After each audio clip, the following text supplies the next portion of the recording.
Assalamualaikum warahmatullahi wabarakatuh. Waalaikumsalam warahmatullahi wabarakatuh. Warahmatullahi wabarakatuh. Pertama-tama, marilah kita panjatkan puji dan syukur kehadirat Allah Subhanahu wa Ta'ala atas nikmat yang dianugerahkan kepada kita semua, sehingga diberikan kesehatan berupa kesehatan jasmani dan rohani untuk mempresentasikan materi dari mata kuliah dasar-dasar ilmu pendidikan yang bermaterikan tentang pendidikan berbasis TI.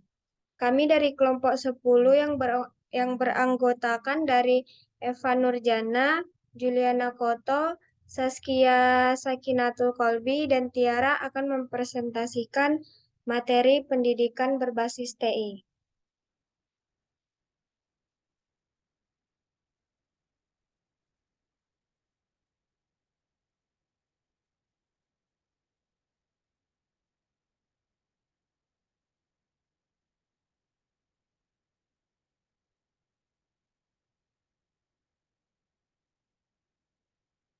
Yang pertama adalah materi tentang pengertian pendidikan berbasis TI yang akan dibacakan oleh saya sendiri.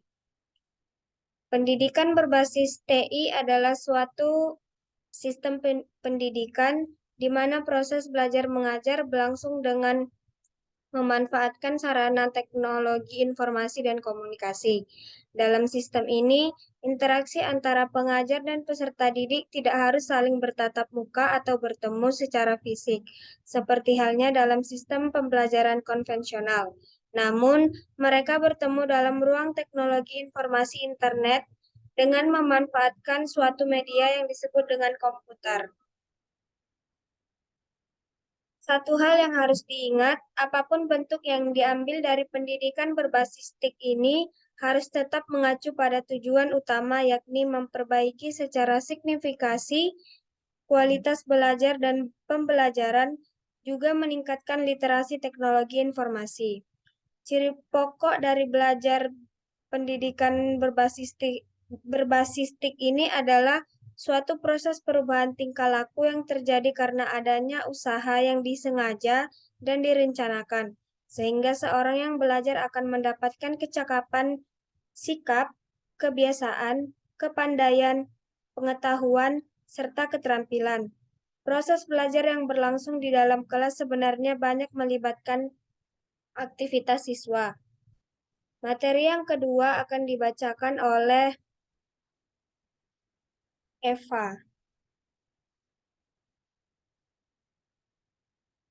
Kepada Eva, kami persilahkan.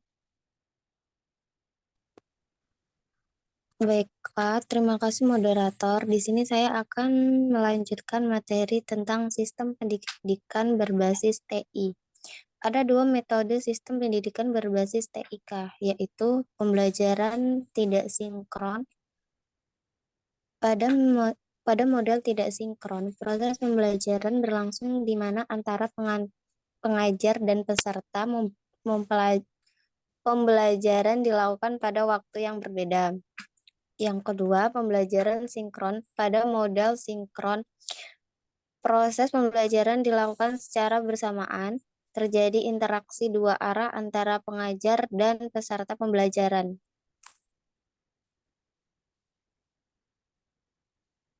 Lanjut.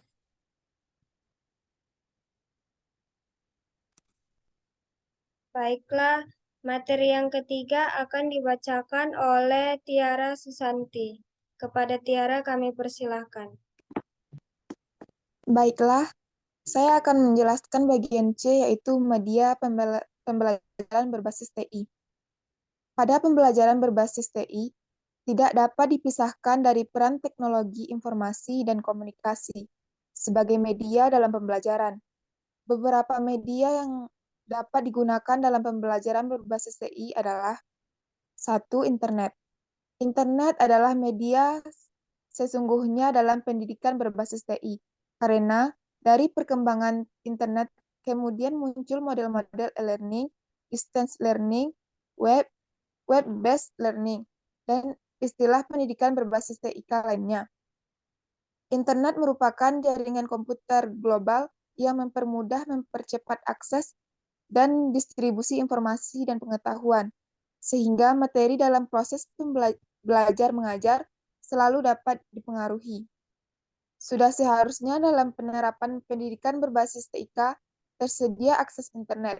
Namun demikian, untuk menunjang pelaksanaan program pembelajaran berbasis TIK ini perlu disiapkan sumber daya manusia melalui program pelatihan e-learning. 2. Mobile phone atau handphone. Dapat dilakukan dengan menggunakan media telepon seluler. Karena kemajuan teknologi telepon seluler, maka seseorang bisa mengakses materi pembelajaran, mengikuti proses pembelajaran melalui telepon seluler. Pembelajaran melalui dengan berbasis telepon seluler disebut m-learning atau mobile learning. Dengan mobile learning, maka pembelajaran dapat dilakukan di mana saja dan kapan saja dengan mudah dan sangat praktis, karena media yang digunakan sangat mobile. 3. Flash disk. Dapat menjadi pilihan apabila koneksi jaringan internet tidak tersedia. Materi pembelajaran disimpan dalam media flash disk, kemudian dibuka dan dipelajari pada suatu komputer. Pemanfaatan media flash disk merupakan bentuk pembelajaran berbasis TIK yang paling sederhana dan paling mudah. Sekian dari saya kembalikan ke moderator. Terima kasih kepada Tiara yang telah membacakan materi tentang media pembelajaran berbasis TI. Selanjutnya akan dilanjutkan oleh Saskia. Terima kasih pada moderator. Selanjutnya dampak positif dan dampak negatif TI. Berikut dampak positif. Yang pertama, informasi yang dibutuhkan akan semakin cepat dan mudah diakses untuk kepentingan pendidikan. Yang kedua, inovasi dalam pembelajaran semakin berkembang dengan adanya inovasi e-learning yang semakin memudahkan proses pendidikan.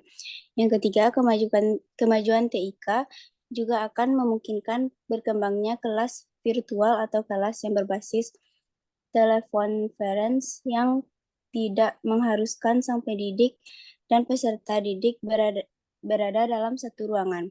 Yang keempat, sistem administrasi pada sebuah lembaga pendidikan akan semakin mudah dan lancar karena penerapan sistem TIK. Selanjutnya, dampak negatif yang pertama, kemajuan TIK juga akan semakin mempermudahkan terjadinya pelanggaran terhadap hak atas kekayaan intelektual karena semakin mudahnya mengakses data menyebabkan orang yang bersifat plagiatis akan melakukan kecurangan. Yang kedua, walaupun sistem administrasi suatu lembaga pendidikan bagaikan sebuah sistem tanpa celah, akan tetapi jika terjadi suatu kecerobohan dalam menjalankan sistem tersebut akan berakibat fatal. Salah satu dampak negatif televisi adalah melatih anak untuk berpikir pendek dan berkonsentrasi dalam waktu yang singkat. Sekian, saya kembalikan pada moderator. Baiklah, jadi kesimpulan dari materi kami ini adalah pendidikan berbasis TI itu adalah suatu sistem pendidikan di mana proses belajar mengajarnya berlangsung dengan memanfaatkan sarana teknologi informasi dan komunikasi. Sekian dari presentasi kami. Maaf apabila ada kesalahan dan kekurangan materi.